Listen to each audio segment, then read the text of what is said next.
Bonjour à tous, bienvenue sur la Clique Paulette. Moi je suis Irène, je suis accompagnée de Juliette. On représente le magazine Paulette, qui est un féminin. Vous pouvez trouver en kiosque et sur internet. Et sur Clique, on anime tous les mois un talk, une discussion entre filles, mais pas que, certainement, souvent il y a des garçons. Et l'idée c'est de parler de manière ouverte, sans tabou, de sujets qui peuvent tous nous toucher. Donc aujourd'hui on va parler de plaisir féminin. Ça participe à une série de talks qu'on fera sur l'intimité féminine. C'est la première. Donc aujourd'hui on reçoit 4 invités que je suis ravie d'avoir parmi nous. Julia, donc Julia, toi tu as 32 ans, pardon. 32. Tu es entrepreneur et tu as créé un compte qui s'appelle Gang du Clito, qui récolte des témoignages de femmes sur le sujet de la masturbation féminine. Et tu prépares surtout en mars le lancement de ton livre Au bout des doigts sur le sujet. Ce compte a été créé pour récolter un maximum de témoignages. C'est ça. Exactement. Merci d'être là. Chéra, tu as 26 ans. Donc toi, tu es connue pour être une youtubeuse. Exact. Et tu es surtout très appréciée pour ton franc-parler. C'est ce que les gens aiment chez toi. Une des dernières vidéos que tu as sorties est sur les abus sexuels et je crois qu'elle a fait beaucoup de bruit.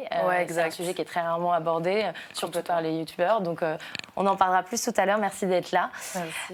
Axel, alors toi, tu es la créatrice du site Parlons Plaisir Féminin et du podcast Me, My Sex and I. Merci d'être parmi nous. Donc ça, c'est un podcast qui parle de la sexualité et des femmes, chez les femmes noires. Et également, tu es militante au GAMS, qui est la fédération qui lutte contre les violences faites aux femmes, notamment les mutilations sexuelles. Donc tu vas pouvoir nous en parler un peu plus sur le sujet.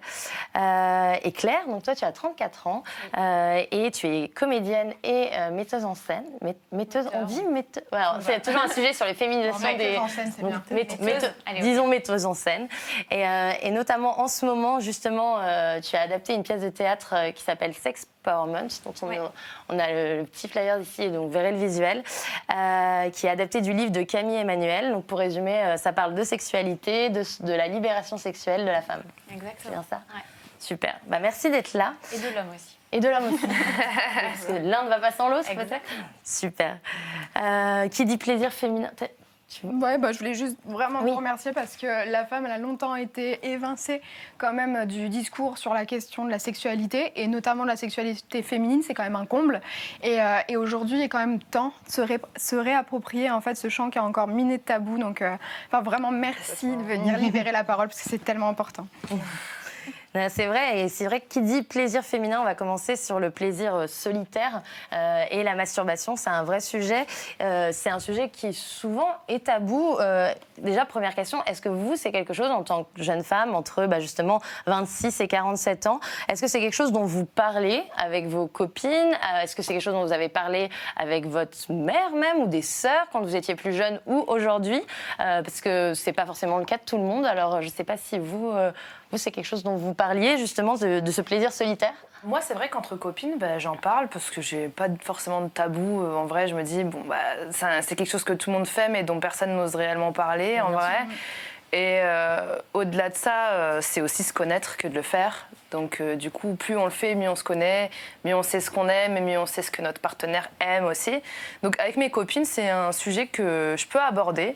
Après, j'en parle aussi avec les personnes avec qui je suis lorsque je suis en couple, parce que pour moi, c'est aussi super important. Et c'est vrai que quand je rentrais dans la période d'adolescence, etc., j'ai toujours été très proche de ma mère, et j'en ai aussi parlé à ma mère, qui a été très ouverte sur le sujet et qui m'a dit que j'étais pas bizarre et que c'était normal. Donc voilà. C'est rare justement de pouvoir en parler avec ses parents. C'est pour ça que je posais la question, je trouve ça intéressant. Complètement. Parce que pour le coup, toi Axel, dis-nous en plus. Parler en coulisses d'une... Du coup, je suis super fière d'entendre ça. Parce que moi, je l'ai fait dans l'autre sens. En fait, moi, je suis la maman. D'accord. C'est avec ma fille, où la discussion est toujours allée de soi. Mais parce que moi, je n'avais pas eu du tout de parole, en fait, comme toi, dans l'enfance là-dessus. Mais moi, j'ai grandi dans un cadre un peu particulier. J'ai été éduquée par 2 frères africains de surcroît. Et donc, la parole sur l'intimité et sur la sexualité, comment vous dire que... voilà. Donc, tout ça, moi, je me suis construit tout ça toute seule en allant chercher des infos, etc. Et je m'étais jurée qu'à mon tour, quand je serai adulte et que je serai mère, la conversation, elle aurait lieu avec ma fille, quoi. Enfin, elle a quel âge, ta fille? Ma fille a 26 ans. C'est génial. 92. Ouais, c'est la meilleure année. Toi aussi. Et donc, du coup, ça me rassure de me dire, mais il y a d'autres mamans, en fait, qui font ces choses-là. Et on n'imagine pas forcément les mamans de nos communautés avoir cette parole-là. Mais si, on est là, quoi. C'est hyper important et c'est génial. C'est la première façon de le transmettre. Moi aussi, j'ai une fille qui a 5 ans et demi, mais ça commence maintenant, en fait, de nommer son corps, depuis toujours, et elle sait qu'elle a un clitoris, et elle sait que c'est ça qui lui donne du plaisir quand, en fait, elle le frotte ou elle commence à l'explorer, et c'est simple, et en fait, c'est dit, et une fois que c'est dit, je sais pas, c'est plus tabou, quoi. C'est pas un problème, c'est pas une obsession, ça fait juste partie de la vie. Bien sûr. Et c'est extrêmement important que ce soit dit par nous les mères, en fait, parce que c'est quelque chose qui va se transmettre d'une manière qui est totalement je sais pas. Ce mot est qui va donner du pouvoir. Qui va nous donner du pouvoir. Et si tu as eu l'autorisation implicite ou explicite de ta maman, il y a un truc pas tout à fait pareil qui va se jouer derrière. C'est moins interdit, secret que c'est plus compliqué. Puis après, il y a plus de confiance, c'est-à-dire qu'on se dit que si on a un problème de ce point de vue-là, on peut directement en parler avec notre mère et qui, elle, va nous donner les meilleurs conseils que n'importe qui d'autre. Donc, si vous n'avez pas forcément eu la mère en question, veillez à le devenir. C'est un beau conseil, ça. C'est vrai.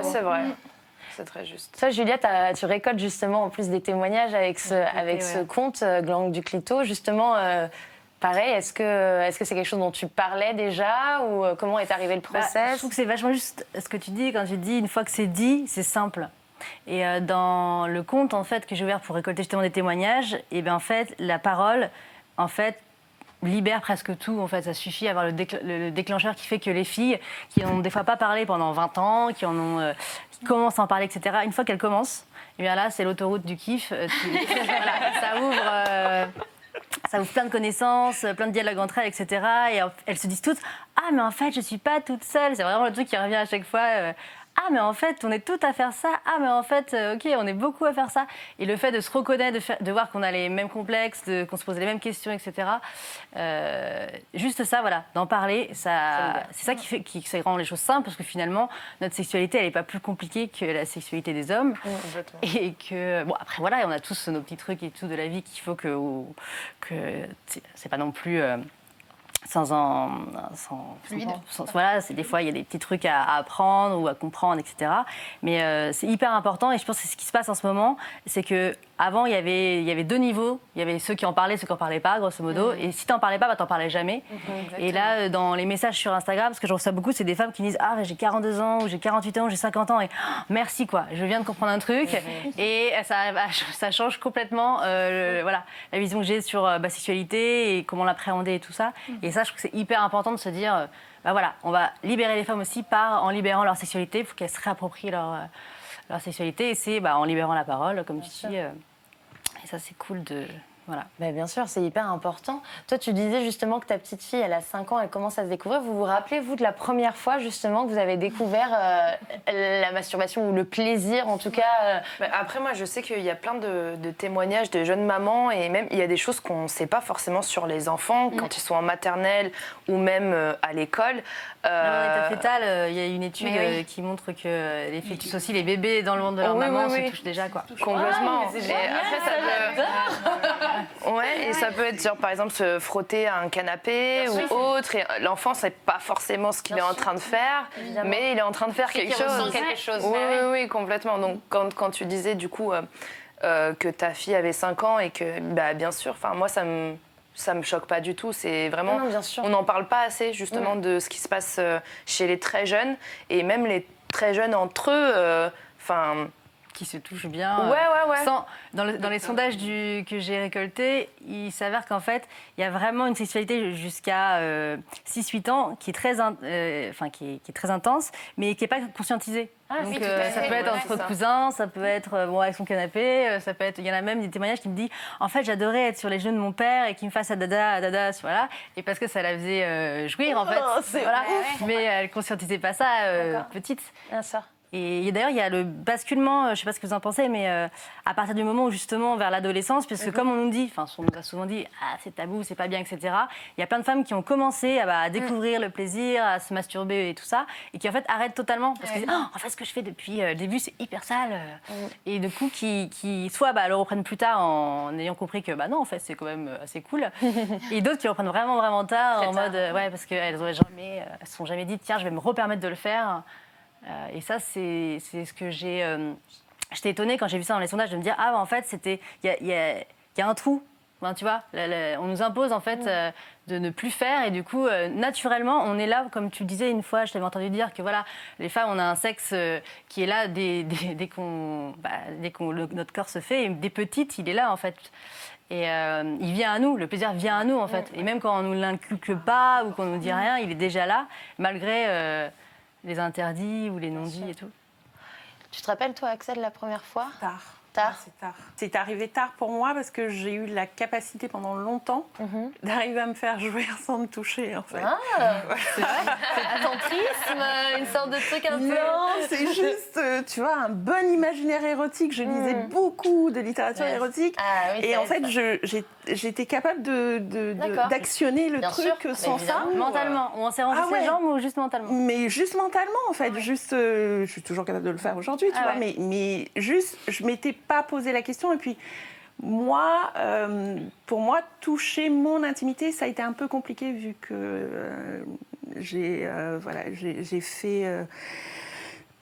c'est pas moi qui ai fait, donc on arrête avec cette phrase. J'ai été violée quand j'avais 11 ans. D'accord. Il m'a fallu un temps de réappropriation assez long pour revenir dans ce corps et pas rester dans ce qui s'était passé avec l'abus. Et du coup, comme ce temps de réappropriation-là, moi, je l'ai vécu entre 12 et 18 ans, il est passé par ma tête. Bien sûr. C'était ta liberté, finalement. C'était ma liberté, en fait. Et du coup, je ne l'ai pas accompagné du corps, puisque le corps était... tu vois, encore un peu marqué par ce qui s'était passé. Donc ça ne me venait pas à l'esprit d'aller chercher par moi-même, tout seul, ça. Et du coup, voilà, il y a eu un cheminement assez long là-dessus. Et c'est à 22 ans, après être devenue maman, on était séparés à ce moment-là avec le père de ma fille. Je m'emmerdais un peu un soir. Ça commence souvent par je m'emmerde. C'est sympa, vraiment pas quoi faire. Trop chier. Et à l'époque, il y avait des films un peu coquins sur Noël, Teva, enfin plus vieux que ça, même genre Paris Première, Teva, machin, enfin bref. Et je regarde le truc un peu en mode ouais, d'accord. Ah putain, j'ai peut-être essayé cette fois, tu vois. J'ai peut-être essayé, puis je vais aller au bout parce qu'entre-temps, si tu veux, j'avais essayé des fois et j'étais juste genre, bah non, ma technique, je vais vachement plus vite. Et je suis, en fait, grosse paresseuse devant l'éternel, il faut le dire quand même. Et ce soir-là, je me suis dit, non, tu y vas. D'accord. Tu vas jusqu'au bout et tu vas voir ce qui va se passer. Et j'ai pas regretté, quoi. Enfin, j'ai pas regretté. C'est-à-dire que j'ai un peu... Ça a ouvert le champ des possibles. Ça a ouvert le champ des possibles. Ma première réaction a été de fondre en larmes, en fait. C'est vrai ? Ouais. Ouais, parce qu'il y a eu plein de trucs à remonter, je pense. Ouais, c'est ça. Puis même, c'est fou, mais quand on est vachement stimulé de ce côté-là, les émotions, elles ressortent complètement. Mais vraiment, vrai. je me suis mise à ça. Il y a beaucoup de femmes qui pleurent après avoir... Oui, j'allais dire, c'est quelque chose d'assez commun. Moi, ça m'arrive souvent. Oui. Après, il faut comprendre, mais oui, je pense que ça peut être perturbant. Ouais, ça peut être perturbant, mais même pour toi, je pense, la première fois, ça doit être étrange. Tu sais pas, parce que c'est finalement assez chimique comme réaction, ou mental chimique, mais tu comprends pas pourquoi. Tu comprends pas, C'est pas évident. Je pense qu'il y a peut-être des téléspectatrices qui nous regardent à qui ça arrive. À qui ça arrive et qui se disent je suis pas normale, peut-être que c'est quelque chose que j'ai mal vécu. Je refoule, en fait, j'ai pas aimé du tout. Ouais, c'est ça. C'était nul. C'est vrai, mais en fait, c'est pas ça. Bon signe. Non, ça, tout sort. C'est de l'émotion, en fait. Tout sort. C'est-à-dire, c'est... Bien sûr. Ouais. C'est exactement ça. Et la notion de culpabilité, c'est quelque chose que vous avez ressenti justement à découvrir le plaisir. Est-ce que vous avez ressenti une culpabilité à vous faire plaisir ou pas du tout ? Dans le fait de m'autoriser à me donner du plaisir moi-même et en fait de ne pas avoir besoin de l'autre et de l'homme pour accéder à ça. Enfin, je pense qu'il y a un truc de libération aussi, de se dire mais j'ai le droit en fait, et c'est sain de commencer déjà par ça, d'être capable de faire ça pour moi et ensuite de revenir dans la relation. Et il y avait comme un petit empêchement où il fallait forcément que ça vienne de l'autre, de jouir. Donc moi c'est pas vraiment une culpabilité, mais quand même une petite résistance à oser se donner ça à soi avant tout. Dans le sondage que j'ai fait, il y a un truc qui ressort aussi et qui est intéressant, c'est qu'il y a beaucoup de femmes, alors dans l'enfance, qui vont culpabiliser parce que voilà, on dit que c'est pas bien ou Ziza, mon corps est sale, etc. Mais il y a une deuxième culpabilité qui arrive quand on est en couple. Qui est important d'aborder aussi, oui. C'est vrai. Parce qu'il en ressort qu'elles me disent ah ouais, mais depuis que je suis en couple, alors il y en a qui se masturbent autant, voire plus, parce que la libido est en folie. Mais il y en a d'autres qui disent ah bah non, je n'ose plus trop parce que j'ai l'impression que bah voilà, si de le tromper, ou que c'est comme s'il ne satisfaisait pas assez, et surtout le fait de ne pas lui en parler, parce que tu disais que c'est important d'en parler avec ton partenaire ou ta partenaire. Mais du coup, il y en a qui osent pas parce que elles sentent bien que le mec va le prendre pour lui en mode comme si c'était en concurrence. Et puis vice versa aussi. J'ai l'impression que c'est plus tabou la fille qui dit à son copain au fait. By the way, quand t'es pas là, ou même des fois, j'ai pas envie, mais je me masturbe. Genre, le garçon peut vraiment le prendre comme un truc de je lui fais pas assez de plaisir, et donc du coup, elle est obligée de compenser. Et pareil, je trouve que, pour la fille, c'est assez dur aussi de se dire, putain, pourquoi, alors qu'on l'apprend avec les années, que c'est juste. C'est deux choses, quoi. C'est primordial d'avoir une sexualité avec soi-même. Ouais, c'est celle que tu vas vivre toute ta vie. Enfin, t'es la personne avec laquelle, tu vois. T'es la personne avec laquelle tu vas finir. Donc c'est pas mal si tu trouves la technique, tu vois. Je trouve que c'est vital d'entretenir ça, et justement c'est parce que tu as cette relation-là à toi-même que quelque part quand tu te retrouves en couple avec quelqu'un, tu peux ne pas totalement dépendre de lui. Tu Exactement. sais, dans un coin de ta tête, tu sais que tu es capable, en fait. C'est pareil pour nous. On a perdu si jamais on n'avait pas trop d'idée de savoir comment ça marchait. Donc, on nous a fait quelques ménos. Qui aiment qu'on leur touche les tétons, bien sûr, qui détestent ça. Enfin, tu vois, tu t'ajustes à chaque fois, et c'est pareil pour eux. Limite, il faudrait presque un plan, tu vois, à l'entrée pour chaque gonzesse avec chaque partenaire différent, pour juste dire un code couleur. Alors bleu, je les aime bien. Moi, ça marche là, zone 1, zone 2, zone 3, enfin bon. Mais c'est vrai que c'est important de le dire pour le coup, pour pas que les gens culpabilisent, parce que cette sensation de culpabilité est quand même assez présente. Et... au-delà de ça, je trouve qu'il faut d'abord qu'on s'aime soi avant d'aimer l'autre. Donc en vrai, il faut d'abord savoir se donner du plaisir à soi-même avant de pouvoir en donner sainement à quelqu'un d'autre. Mais moi, je trouve que l'homme a le droit d'avoir son propre plaisir sexuel aussi, parce qu'il y a plein de femmes qui disent « Ouais, mais tu te masturbes, ça veut dire que tu m'aimes plus » ou quoi que ce soit. Et c'est vrai que, oui, c'est vrai que nous, des fois, on dit ce genre de choses-là. Mais il faut savoir accepter aussi l'inverse, que nous, on a le droit aussi de se faire du plaisir à soi-même. Et en fait, je trouve que dans les couples, généralement, ce qui manque énormément, c'est de la communication. C'est-à-dire qu'en gros, ouais, cette fois-là, tu m'as fait mal, mais on ne peut pas savoir ce qu'il y a dans la tête des gens, ou ouais, cette fois-là, j'aurais préféré que tu me le fasses comme ci, comme ça, etc. Et en fait, se connaître soi-même, c'est savoir ce qu'on aime ou pas. Et donc, du coup, ça permet de vivre une relation amoureuse et sexuelle totalement saine, en fait. Épanouie, ouais. Donc, Je pense aussi qu'il faut enfin, c'est d'autant plus important qu'on est quand même dans une culture où le sexe des femmes est considéré comme quelque chose de maléfique, quelque chose de sale. Donc, le fait qu'on soit nous-mêmes en mesure d'aimer ce sexe, de l'adorer, de le choyer, tu vois, de le caresser, d'aimer les sensations qu'il nous procure, c'est une forme de résistance. C'est comme ça aussi qu'on peut changer les choses, en incarnant ce plaisir-là et cet amour-là au sens littéral du terme pour notre sexe. C'est aussi quitter une idée que les femmes, on est là pour le plaisir de l'autre, enfin tu vois, au service du plaisir de l'autre, pour parler toutes les semaines du coup dans le spectacle à des centaines de gens et tout. Et c'est aussi parce qu'on est passé par là, Lisa et moi, mais on se rend compte que c'est putain, il y a des gens, mais on ouvre un truc, mais tu vois, cette chose qu'on se dit là d'amour de soi, en fait. C'est facile à dire, mais c'est un chemin de tous les jours, et on part de loin quand même. Justement, on parle de s'écouter, d'apprendre à se connaître pour se faire du bien. Il y a certainement aussi des techniques à apprendre, à se renseigner, même si la découverte par soi-même est souvent la meilleure. Justement, il existe... il y a Oh My God Yes, le site internet, vous l'avez déjà fait. En fait, ça coûte 39 €, je crois. Et après, on a accès à tout le contenu du site. Et il va y avoir des vidéos assez décomplexées pour nous apprendre à nous toucher. Il y a des techniques, des conseils. Il y a même des tutos. Oui, il y a des tutos, mais il y a des tutos. C'est génial. C'est génial. C'est tactile en fait. Il y a une voix off qui dit bah voilà, tu suis ton doigt. Enfin, il y a une interaction. On se rend compte que des fois, il faut peut-être un petit coup de pouce et ça passe par des choses plus éducatives qui peut-être devraient même arriver à l'école. Ouais, exactement. Je trouve qu'on devrait grave en parler à l'école parce que il y a plein de sujets qui manquent sur la sexualité à l'école parce qu'en fait, on nous apprend littéralement juste à avoir des enfants, mais on nous apprend pas ce qu'est l'acte. Ou à ne pas en avoir. Oui, parce que les MST, ça, on nous en parle à l'école. Exact, mais on nous apprend pas vraiment ce qui est normal ou enfin. Je trouve que. Enfin, moi, j'ai pas été éduquée sexuellement du tout grâce à l'école. Et perso, j'aurais grave aimé apprendre des trucs sur moi-même grâce à ça pour faire mon chemin sexuel peut-être différemment, on va dire. Donc, tu voulais dire quelque chose, pardon? Ouais, mais c'était sur Oh My God Yes, donc je sais pas. Non, mais vas-y. C'était pour dire, quand on parlait d'éducation, que ceci, il est vraiment cool, mais il est interdit aux moins de 18 ans. Ah bon? C'est vraiment parce que les images, il est pas interdit par eux, non? Il est interdit par YouTube? Non, c'est parce que c'est des images quand même très frontales. Je veux dire. Et c'est vrai que même pour quelqu'un de 10 ans ou 12 ans, c'est des images de gros plans, quoi. D'accord. Et c'est peut-être pas la façon d'entrer peut-être en matière qui est la plus préparée pour cet âge-là. Voilà, et du coup, pour dire qu'en même temps, c'est bien que ça existe, mais c'est bien aussi de se dire, ah mince, pourquoi ça serait que pour les adultes, ce truc-là. Il y a un truc d'ailleurs qui est en ligne sur YouTube qui s'appelle The Sex Education Show, dont Camille parle et dont on parle dans le spectacle.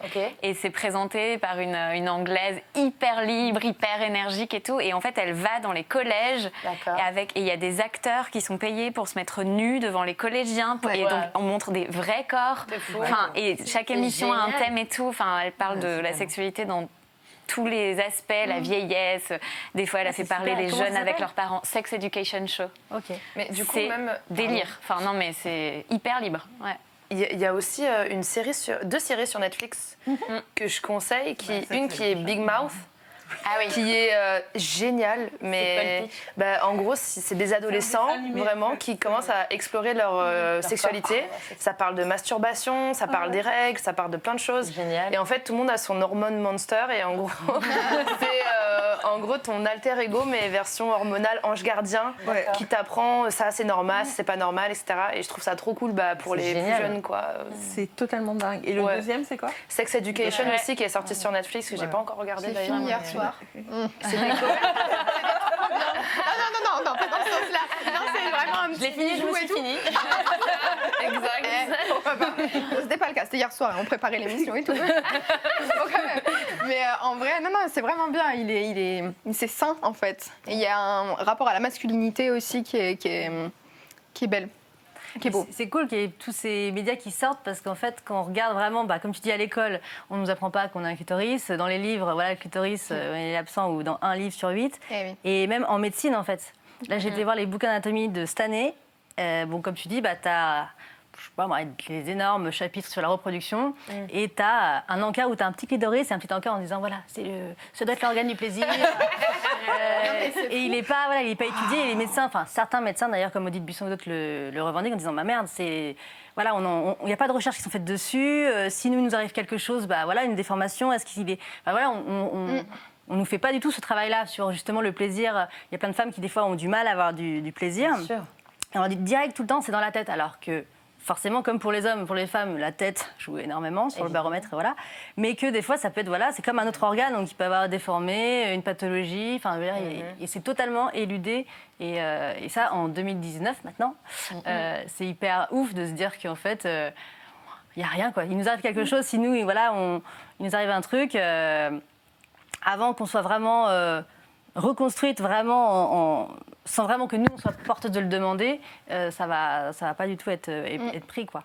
Alors c'est fou, alors qu'on connaît l'anatomie du clitoris, même interne, depuis la fin du XVIe siècle. Du coup, on va enchaîner sur une autre partie qui s'appelle les préliminaires. C'est un avant-goût, en fait, de la sexualité, limite. La définition dit que c'est un avant-goût de la sexualité. Comme si la pénétration vaginale, c'était juste l'acte sexuel, quoi.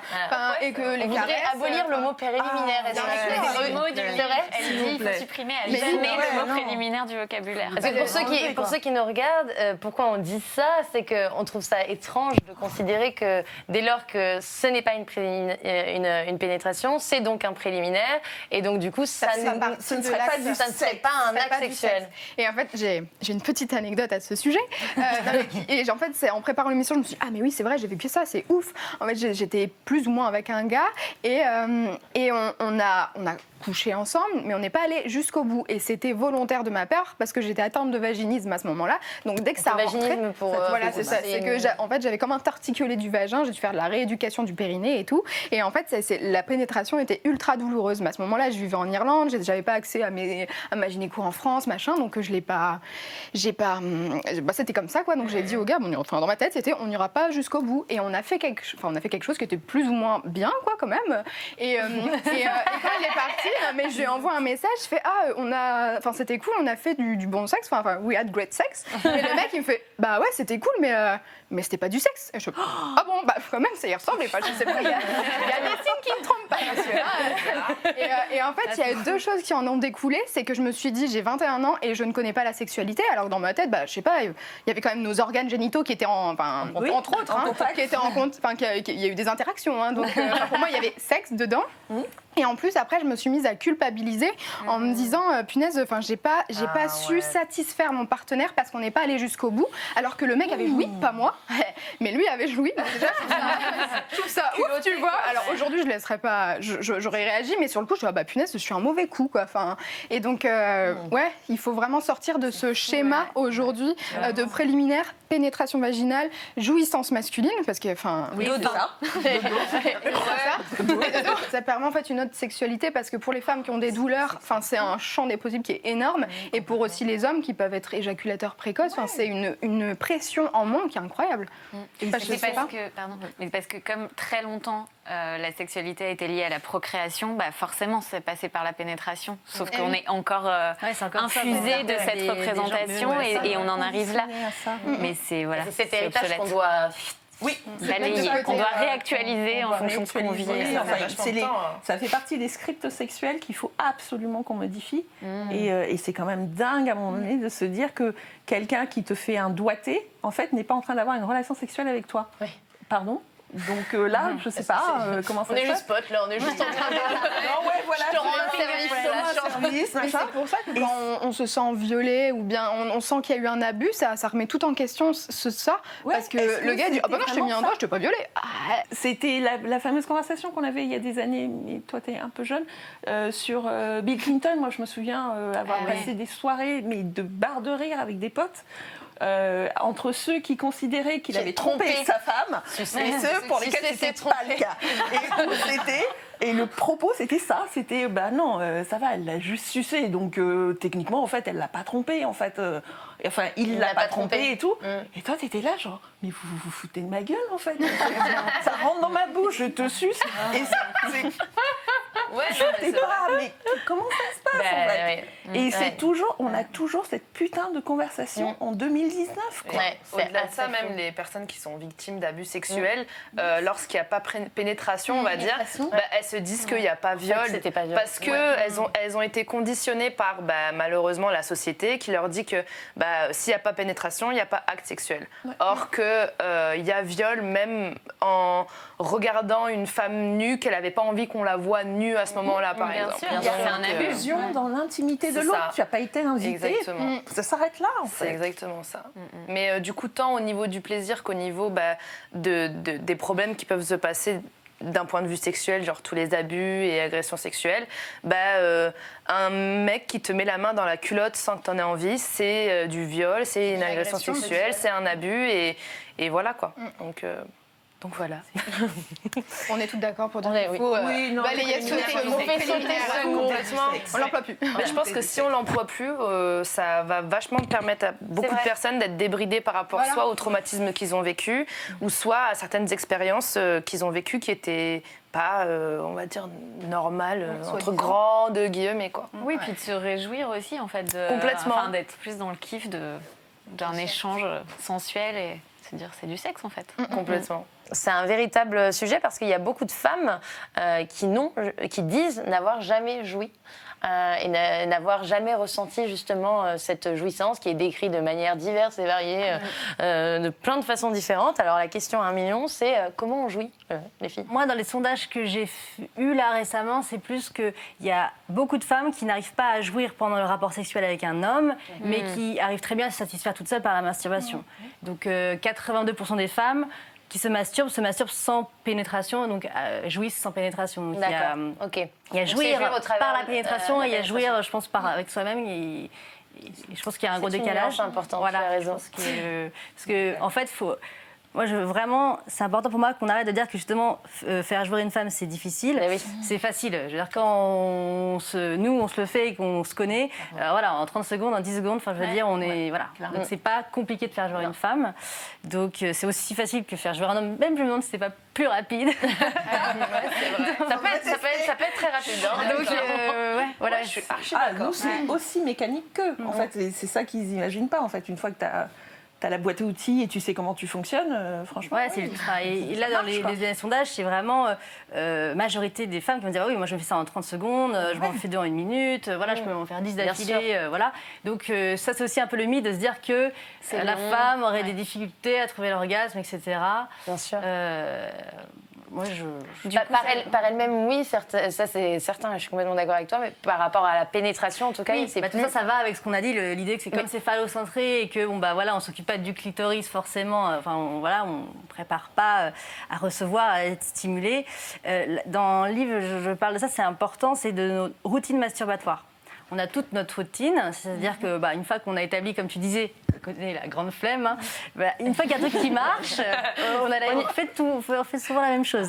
Mais du coup, sur notre clitoris, on va stimuler toujours les mêmes zones. Oui. Et une zone stimulable est plus facilement, une zone stimulée, et du coup plus facilement stimulable. Et quand on est avec quelqu'un d'autre, il ne touche pas forcément les mêmes zones qu'on a l'habitude de stimuler.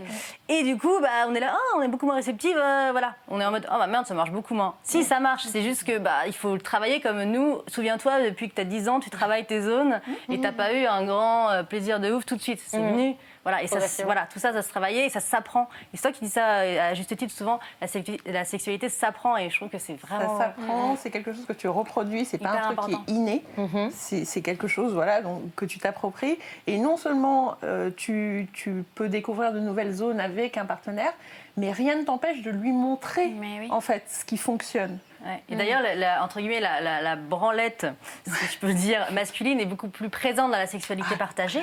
Et du coup, on voit, c'est comme ça qu'il aime. Et du coup, après, nous, on va pouvoir reproduire, etc. Et c'est pour ça qu'il faut introduire à l'inverse la masturbation et... la branlette féminine. Voilà. C'est un bon conseil, ça, d'introduire la branlette féminine plus. On avait appelé ça sur Insta le nooning. Parce que... Nooning. Nouna, c'était clitoris en dialecte tunisien. Et du coup, au truc, c'était joli le nooning, parce que tu vois, sinon, il y avait les frotteuses, il y avait le branlage, etc., qui ne trouvaient pas ça très... Voilà. Donc, il y en a pas mal qui disent ça, le nooning. C'est sympa. Et c'est vrai qu'il faut l'introduire dans notre relation partagée pour justement passer à un guide, quoi. Moi, ce que j'aime, c'est comme ça. Et du coup aussi s'autoriser à soit continuer à stimuler son clitoris quand il y a pénétration ou que le partenaire le fasse. Pour les femmes qui arriveraient à se donner du plaisir toutes seules et plus quand avec toi-même, tu peux par exemple, tu te fais ton kiff, tu te fais ton premier orgasme, voilà. Et puis dans le deuxième, par exemple, si tu as un peu le temps, tu dis tiens, je vais aller stimuler d'autres zones pour les préparer aussi, parce que plus tu travailles l'entièreté de ton clitoris, plus après toutes les zones sont beaucoup plus réceptives. Et moi j'ai fait le test et je travaille vraiment ça en amont parce que je me suis rendu compte, avant le livre, je faisais tout le temps la même chose. J'avais ma zone, c'était ma zone. C'est ma zone, je bouge pas de là.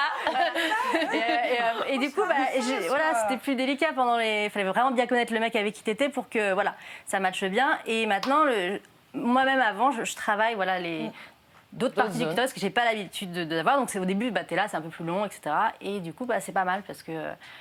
du coup, tu réveilles, c'est vraiment réveiller ton organe du plaisir et après... et tu te rends compte que la volupté, en fait, c'est tout ton corps. C'est pas juste cette zone-là et que vraiment, on est paramétré, enfin, on est né pour être des jouisseuses, en fait. Et il faut juste... on est né pour être des jouisseuses. voilà, on s'approprie ce truc-là, mais naturellement, c'est quelque chose qui... On le développe pas, on le réveille pas parce qu'on nous apprend pas. Enfin, on devrait vraiment nous dire tu peux le travailler, tu peux développer toute ta sexualité. Et comme on sait pas, il reste à faire dodo longtemps. Après, je trouve qu'il n'y a pas de mode d'emploi. En vrai, on va pas te dire tu fais comme ci, fais comme ça, parce que pour chacun, c'est complètement différent. Et au-delà de ça, il y a des femmes qui, ça peut ne pas leur faire autant plaisir qu'autre chose non plus. Donc, du coup, je pense qu'il faut plus se libérer et complètement accepter de recevoir du plaisir par soi-même. C'est plus ça, en fait. Le point clé, c'est ça. Ouais. Accepter de recevoir du plaisir. Parce que mine de rien, en fait, ça va pas de soi. C'est là où on peut avoir un problème. C'est l'acceptation de ça, l'acceptation de la volupté. C'est quelque chose, en fait, qui va pas de soi pour la plupart d'entre nous. Et souvent, ça demande un lâcher-prise. Exactement, c'est s'abandonner. Et là, il y a des paramètres qui rentrent en ligne de compte qui ne sont pas juste des paramètres physiques, c'est aussi quel est l'environnement dans lequel tu es. Comment est-ce que les questions de la sexualité sont abordées dans la maison dans laquelle tu as grandi. Qu'est-ce que tu as eu comme perception de tes parents? Est-ce que tu as eu l'impression que c'était, tu vois, des adultes? Est-ce que c'était présent dans la maison? Est-ce que tu avais l'impression qu'il y avait une relation entre eux? Enfin, il y a plein de paramètres qui rentrent en ligne de compte. Et c'est pour ça qu'il y a autant de sexualité que d'individus. Il n'y a pas une sexualité générique pour tout le monde et qui fonctionne. La sexualité est multiforme et elle correspond à chacun d'entre nous. Donc c'est pour ça que tu dois trouver, toi, à l'échelle de toi-même, ce qui te convient à toi. Et puis trouver ensuite quelqu'un qui va être en mesure d'accepter, voilà, avec qui tu vas pouvoir partager ça. Mais partez pas du principe qu'en fait, parce que ça marche et parce que vous le voyez dans un porno, ça va vous procurer du plaisir. Oui, c'est quitter vous risquez d'être, vous risquez d'être un peu surpris. Vous voulez regarder du porno, au moins regardez du porno féministe où il y a un peu plus de regardez des réalisme, choses qui vous émoustillent et qui correspondent à votre ressenti, pas à ce qui marche et à ce que tout le monde regarde, quoi. Et ça, vous pouvez... Enfin, c'est une aventure, mais toute votre vie, vous devez travailler là-dessus, en fait. C'est se rencontrer, quoi, en fait. Travailler. La sexualité comme terrain de jeu, à la rencontre de soi. Jusqu'à la fin de tes jours, quoi. En fait, nous, en plus, les femmes, c'est vraiment, mais genre, jusqu'à la fin, quoi. Voilà... on est dotés pour ça et j'espère que enfin c'est pour ça que j'aime une série comme Grace et Frankie. Toi tu parlais de série tout à l'heure et il faut que tu la regardes parce que pour ça aussi il y a ce point-là où on voit de la sexualité pour des femmes qui ont passé 70 ans et sans déconner, quoi. Elles sont délirantes, quoi. Et c'est juste, pour la première fois en regardant cette série-là, je me suis dit, ok, moi j'ai un rapport au sextoy qui est un peu particulier où je suis pas super férue. Je préfère que les femmes, voilà, se touchent. Voilà, et l'habitude de leur corps, de leur fluide, etc. Ça me fait chier qu'il y ait un intermédiaire entre les deux. En plus, quand tu te retrouves au lit, le truc électrique, là, fait que... a priori, le monsieur, il n'est pas doté de ça. Complètement. Ça va être compliqué d'être à peu près sur le même truc. Tout ça. Et pour le coup, dans Grace et Frankie, pour la première fois, je me suis dit, effectivement... elle souffre d'arthrose et donc elle a du mal à un moment donné à performer, à continuer à super toucher. Drôle. Et en fait, le sextoy qu'elles inventent, qu'elles vont commercialiser, permet à des femmes qui n'ont plus totalement la maîtrise de leurs mains, etc., de continuer à se procurer du plaisir. Et là, j'ai fait... Là, ça a du sens. Justement, par rapport un peu au clitoris, c'était quoi la petite histoire, je crois, on en avait pas. Ah oui, déjà, on a la chance de l'avoir, mais elle a quand même été super maltraitée, notre petit clitoris. Depuis le XVIe siècle, il y a des mecs qui l'ont découvert, médicalement parlant. Ensuite, on s'est dit, le voilà. Vous avez une petite image de ce à quoi ressemble un clitoris face à une main, parce que c'est vrai que les gens, souvent, ils connaissent pas forcément la vraie taille du clitoris. Et en fait, c'est quand même pas mal grand. Les racines font jusqu'à 10 cm quand même. Donc, 10 à 13. Et ce qu'on considère, nous, comme le clitoris, en fait, c'est juste le gland. C'est juste le petit bout, là. Donc, il y a tout le reste qui marche. Exactement. du coup, oui, je reprenais ma petite histoire. Mais, les hommes étaient invités à stimuler le clitoris de leur femme parce que, soi-disant, ça favorisait la procréation. Mais en même temps, si la femme se touchait toute seule, ah là là, interdit suprême, ça peut amener à l'extinction de l'humanité, c'est évident, évidemment. Donc là, interdit. Donc en fait, il y a eu des excisions thérapeutiques en Europe, notamment en France et pas mal en Allemagne. Et comme on connaissait la partie interne du clitoris, les médecins enlevaient tout. Donc les risques de mort étaient monstrueux. Donc il y a un délire autour du clitoris qui est quand même fascinant. Et aujourd'hui, en 2019, il commence à revenir sur le devant de la scène. Donc ça fait des siècles que notre petit organe du plaisir morfle en fait. Et il morfle encore, hein. Oui, alors non, mais là on essaye de le réhabiliter un petit peu. Mais pour 200 millions de femmes dans le monde, il morfle. On est qu'au début là de la. On est pour ce qui est pour ce qui est de celles qui ont affaire aux mutilations sexuelles génitales. Enfin génitales, c'est ce que les Américains disent. Nous on dit sexuelles en France parce que on est des Français et que on pense que ça ne sert pas qu'à la procréation. Donc ce n'est pas génital, c'est sexuel. Merci. On n'est pas fait que de nos poids de maternité, pour 200 millions, donc il y a 200 millions de femmes dans le monde, pour qui aujourd'hui encore être dotée d'un clitoris, c'est un problème en fait pour les communautés dans lesquelles elles vivent. Et c'est pas juste 200 millions de femmes en Afrique, parce que quand on parle de l'excision, les gens pensent tout de suite à l'Afrique. Mais là, c'est pour ça que je voulais vraiment parler de l'Europe. Et ce dont tu parles, en plus, jusque dans les années 50 aux États-Unis, il y avait des opérations de cet ordre-là qui avaient lieu encore. Et en Europe, jusqu'en 1930. Jusqu'en 1930, voilà. Et l'excision, c'est aussi bien l'Indonésie que l'Inde, que l'Amérique du Sud, que le Kazakhstan. Il y a un truc assez incroyable où tu te dis, mais à un moment donné, les mecs ont réussi aux 5 coins du monde à se passer le message qu'il y avait un problème avec notre plaisir, en fait. Alors qu'ils n'ont rien à voir les uns avec les autres. Et c'est là aussi où tu te dis, tiens, on vient peut-être tous du même berceau de l'humanité, etc. Parce que quand même, c'est super chelou.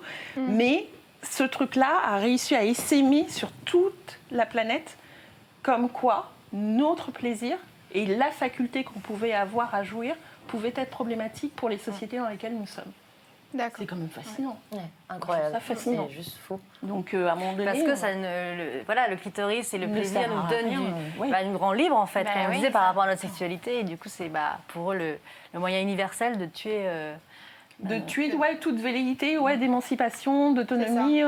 Ça fait pas de toi la même citoyenne, parce que tu n'as pas le même rapport non plus au couple, au partenaire. Quelque part dans ta tête, tu t'autosuffis. Tu sais que ça fonctionne. Donc ça ne peut pas dépendre que de l'autre. En fait, je pense que c'est plus que les gens ont peur de l'indépendance de la femme, qu'elle puisse réussir. Et sa puissance, c'est plus ça, en fait, je pense. Ce que tu dis, c'est ça, c'est ce pouvoir féminin finalement, et apprendre à se connaître assez et de l'assumer complètement. Et justement, est-ce qu'on se connaît assez ? Il y a... pour apprendre à se connaître, justement, je crois qu'il existe même des stages pour c'est assez fou. Des stages, des ateliers où, en groupe de femmes, où il y en a aussi, on est seul avec un sexologue plus ou moins, où en fait on nous file un spéculum, donc l'espèce d'instrument que le gynécologue utilise pour écarter les parois du vagin et voir à l'intérieur, et un miroir, et puis vas-y qu'on t'explique exactement comment ça fonctionne. Comment c'est. Donc à la base c'était aussi pour lutter contre les violences gynécologiques, comme ça maintenant on peut arriver chez le médecin et dire voilà, j'ai cet écoulement, là c'est rouge, j'ai vu que mon col de l'utérus était un peu bizarre. Bon, comme ça on nous impose pas et on nous infantilise pas, mais aussi ça permet nous de nous connaître vraiment anatomiquement parlant et de savoir exactement voir les parois où on peut se toucher, le possible point G qui est un peu plus rugueux, voir notre anatomie quoi. Et est-ce que vous connaissez ça, vous serez prête à aller à ce genre de stage ou Je suis plutôt de l'avis d'Axel en disant que c'est vrai que de rien mettre entre soi et son corps et rester avec soi-même et de faire sa propre découverte, parce que sinon on est formaté et on peut arriver à une sexualité qui est là, on aura tous la même finalement. Et il faut faire attention aussi avec l'idée que les sextoys c'est de faire l'argent avec le plaisir des femmes. Il y a plein de choses qui peuvent arriver et se dire juste c'est du sexe marketing pour ça, alors que finalement on n'a besoin que de nous. Mais dans l'idée de l'apprentissage et d'apprendre d'autres choses par rapport aux maltraitances obstétricales, qui est dur à dire, ou des choses comme ça, je pense que c'est important de ça, d'en parler de plus en plus, parce que c'est le premier truc, enfin, aujourd'hui, dans notre société, enfin, moi, personnellement, c'est la première fois que j'étais confrontée à grosso modo, écarter les jambes et montrer mon sexe à quelqu'un d'autre que soit moi ou un partenaire ou dans l'intimité des frères et sœurs, quoi. Du coup, là, il y a tout un truc en ce moment, le débat du consentement. Est-ce que justement, ok, je peux y aller, madame, est-ce que je peux faire ça, etc. Et moi, en tout cas, et pas mal de femmes dans ma génération, on l'a vraiment subi. C'était que, voilà, c'était en mode. On nous expliquait pas ce qu'on faisait. On subissait. Voilà, on subissait le truc et on l'a toutes à peu près peut-être vécu la même chose. Et du coup, ça, je trouve que c'est vraiment. Enfin, c'est un sujet qui m'intéresse beaucoup parce que. Carrément. Ça va avec l'idée de justement l'égalité d'information, l'égalité de recherche en médecine sexuelle aussi, et de considérer que voilà, on va chez le gynéco, mais on ne parle pas que reproduction, on n'est pas juste là à voir si tout est bien, si on n'a pas de voilà. Et par exemple aussi de se dire tiens, on pourrait peut-être faire des échographies autre chose que nos utérus, mais peut-être le clitoris, est-ce qu'il va bien ou juste comme ça. Voilà, il y a pas mal de choses à questionner. Après, je trouve ça super intéressant parce que les violences gynécologiques, c'est quelque chose dont on parle, mais très peu. Jamais. Et au-delà de ça, apprendre à se connaître. Enfin, en fait, quand on se retrouve face à un médecin, on a tendance à se dire que cette personne-là, c'est mieux que nous. Tout ce que nous, on peut Ils ont cette posture-là. Ouais, ils ont cette posture-là. Donc, du coup, quand on a mal lors d'un prélèvement ou je sais pas, quand on va chez le gynécologue, on a tendance à se taire alors que c'est pas normal. On se dit si on a mal, c'est normal, et même lui ou elle peut te dire mais si t'as mal c'est normal de toute manière parce que la personne fait ça un peu à la chaîne et elle a plus envie de se débarrasser de ça qu'autre chose, et c'est vrai que ça peut être traumatique des violences gynécologiques. Donc je me dis que si on réussit à bien cerner, bien voir et surtout bien dire aux gens que si on a mal lors d'un prélèvement ou autre, qu'il faut le dire directement. Et même c'est traumatisant parce que t'as beau le dire. Moi dernièrement justement, vu que je suis un peu plus informée, je me suis pas laissée faire et la personne en face, le docteur, elle a un moment mais c'est qui cette elle se prend pour qui celle-là, ça va. Je dis non mais là t'es quand même dans ma chatte, donc tranquille. J'ai quand même le droit de m'exprimer là. Mais elle était complètement hôtesse, j'ai voulu récupérer mon dossier médical et elle a refusé en disant non, adressez-vous à l'hôpital. Enfin, c'était vraiment en mode. Mais c'est difficile de se remettre en question une autorité pareille qui est évidemment. ancrée. Mais c'est souvent des femmes aussi quand même qui te. Ah oui. Souvent. Mais c'est un statut. Oui, il y a le statut. Or là, on parle de finalement être dans un rapport d'humain à humain égal avec quelqu'un qui est un peu plus expert, mais finalement, on n'est pas à sa merci. Du coup, là, il nous reste 5 minutes avant la fin de l'émission. J'aimerais justement, comme on a une audience mixte et qui est plutôt jeune, que chacune d'entre vous passiez un message, soit sur le rapport au plaisir, ce que vous auriez envie de... Votre dédicace aussi, s'il y a quelqu'un à qui vous avez envie de faire coucou. Feel free. En tout cas, on fait un petit tour de table pour les dernières minutes. Donc, on peut commencer par toi. Non, moi ce que j'aimerais dire en conclusion, je crois que c'est que en fait se réconcilier avec son corps et sa sexualité, ça rejaillit sur tout le reste de la vie. C'est bien au-delà de la sexualité, et c'est tout l'objet de ce mot sex empowerment, c'est comment ça nous donne confiance, mais pour tout, pour un rendez-vous professionnel, et c'est bon pour la santé et ça donne de l'énergie, et c'est pas je sais pas, c'est essentiel en fait. Voilà. Super. Je t'en prie, vas-y. Donc moi, je rejoins totalement ce que tu viens de dire, et ce serait soigner la relation avec vous-même, et vous-même, ça va jusqu'à la relation que vous entretenez avec votre intimité, avec votre vulve, avec donc votre clitoris, et c'est de cette relation-là que effectivement découle votre relation au monde. Donc vraiment, choyez-vous. Et choyez-vous dans tous les sens du terme, en fait. C'est beau.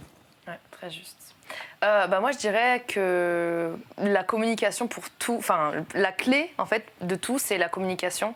Donc, savoir parler quand on n'aime pas que quelque chose se passe, et savoir parler quand on aime aussi que quelque chose se passe. Donc, du coup, je pense que ce serait... pour moi, la meilleure conclusion de ça, ce serait de parler. qu'on aime ou qu'on n'aime pas, et surtout de ne pas avoir peur que si d'autres personnes n'en parlent pas, que c'est pas normal. C'est juste que certaines personnes n'osent pas en parler, mais que on est tous normaux et qu'il n'y a pas de normalité entre grandes guillemets. Et surtout savoir s'aimer soi avant d'aimer quelqu'un d'autre, et savoir aimer son corps, et comme tu le dis très bien, savoir se choyer, donc savoir bien s'occuper de cette chose-là. Julia, vous avez dit plein de belles choses, mais la communication, se connaître vraiment, la communication avec soi-même. Du coup, le message, moi, c'est sûr que ça fait 1 an que je bosse sur la masturbation, donc je dirais touchez-vous. Touchez-vous le matin, touchez-vous quand vous avez le temps, fermez bien les volets, mettez-vous bien dans votre petit moment à vous. Touchez-vous avant un rendez-vous si vous êtes stressé, touchez-vous pour vous connecter à votre corps. Et puis surtout se dire que la sexualité partagée est vraiment...